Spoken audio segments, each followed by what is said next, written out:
Wonder വുമണിന് ശേഷം അഞ്ജലി മേനോൻ സംവിധാനം ചെയ്ത ചിത്രമാണ് ബാക്ക് സ്റ്റേജ്.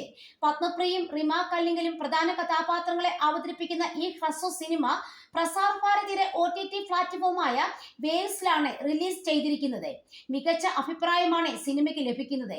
എന്നാൽ ഇതിനിടെ ചിത്രത്തിലെ ബീഫുമായി ബന്ധപ്പെട്ട സംഭാഷണം മ്യൂട്ട് ചെയ്തത് ചർച്ചയായിരിക്കുകയാണ്. പ്രസാർ ഭാരതിയാണ് വെട്ടിയതെന്നാണ് സോഷ്യൽ മീഡിയയിലെ ആരോപണങ്ങൾ. സംവിധായിക അഞ്ജലി മേനോൻ ഇത് സംബന്ധിച്ച് പ്രതികരിക്കാനില്ലെന്ന് മീഡിയ വൺ ഓൺലൈനോട് പറഞ്ഞു. പണ്ടത്തെ ഹോട്ടൽ വോൾഗയില്ലേ, അതിപ്പോഴും ഉണ്ടോ? അവിടുത്തെ ബീഫും പൊറോട്ടയും ഇപ്പോഴും കിട്ടോ? ഞങ്ങൾക്ക് എല്ലാവർക്കും അവിടുത്തെ ബീഫും പൊറോട്ടയും എത്തിച്ചു തരാൻ പറ്റുമോ? എന്നാൽ ഒരു പ്ലേറ്റ് ആ ഗൗരി ദേവിക്ക് കൂടി മേടിച്ചു എന്ന റിമ കല്ലിങ്കൽ അവതരിപ്പിക്കുന്ന കഥാപാത്രത്തിന്റെ സംഭാഷണത്തിൽ നിന്നാണ് ബീഫിനെ മ്യൂട്ട് ചെയ്തിരിക്കുന്നത്. യുവ സപ്നോ കാ സഫർ എന്ന ആന്തോളജി സിനിമയിലെ 4ാമത് സിനിമയാണ് ബാക്ക് സ്റ്റേജ്. ഒരു കാലത്തെ ഉറ്റ സുഹൃത്തുക്കളായിരുന്നവർ പിന്നീട് എന്തോ കാരണത്താൽ പിരിയുകയും വർഷങ്ങൾക്കിപ്പുറം ഒരു പ്രത്യേക സാഹചര്യത്തിൽ കണ്ടുമുട്ടുന്നതുമാണ് സിനിമയുടെ പ്രമേയം. 6 ദിവസം കൊണ്ടാണ് ചിത്രത്തിന്റെ ചിത്രീകരണം പൂർത്തിയാക്കിയത്. ഗൗരിയും കന്നിയും സുഹൃത്തുക്കളാണ്.